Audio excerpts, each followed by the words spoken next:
අද දවසේදී මම ඕගොල්ලන්ගේ ඉංග්‍රීසි කතාව දියුණු කරගන්නට අවශ්‍ය කරන වාක්‍ය 7ක් කියලා දෙනවා. Don't keep me waiting long. මාව ගොඩක් වෙලා බලාගෙන ඉන්න සලස්වන්න එපා. ඒ කියන්නේ මාව ගොඩක් වෙලා බලාගෙන ඉන්න තත්වයට පත් කරන්න එපා කියලායි කියන්නේ. මාව රඳවාගෙන තියාගෙන ඉන්න එපා ගොඩක් වෙලා. Don't keep me waiting long. You kept me standing long. You kept me. ඔයා තබාගත්ත මාව. ඔයා තැබුවා මාව. Standing. හිටගෙන ඉන්න සැලැස්සුවා. Long. හුඟ වෙලාවක්. අපි මෙතනදී අවසාන තේරුම ගන්න මේ විදිහටයි. ඔයා මාව හිටබලා තිබ්බ ගොඩක් වෙලා. You kept me standing long. You kept me standing long. මේක ඉතා කෙටියෙන් මෙන්න මේ විදිහටයි මේ රටාව පාවිච්චි කරන්නේ. Keep standing. හිටගෙන ඉන්න. Keep standing. හිටගෙන ඉන්න. එහෙමනම් අපි කොහොමද කියන්නේ ඉඳගෙන ඉන්න කියලා? Keep sitting. Keep sitting. ඇවිදින එක නොනවත්වාම කරගෙන යන්න කියලා අපි කොහොමද කියන්නේ? ඇවිදිනවා walk. එහෙමනම් ඒකට ing දාලා walking කියලා අපිට කියනවා. Keep walking.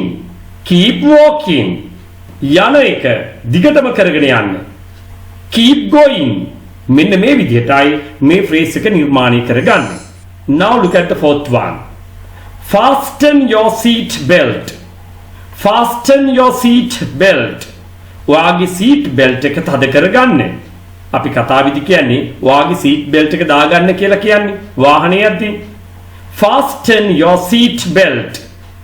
අපි එතනදී පාවිච්චි කරන verb එක තමයි fasten. තද කරගන්න ඔයාගේ seat belt එක. Fasten your seat belt. Number 5. How is the patient now? දැන් කොහොමද ලෙඩාට?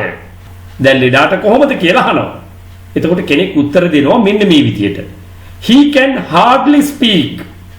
He can hardly speak. Can speak කියන්නේ කතා කරන්න පුළුවන්. නමුත් can hardly speak කියන්නේ කතා කරන්න බැරි තරම්. එයා බොහොම අඩුවෙන් කතා කරන්න කියන අර්ථයයි මෙතන තියෙන්නේ. He can hardly speak. එයා කතා කරන්නේ නැති තරම්.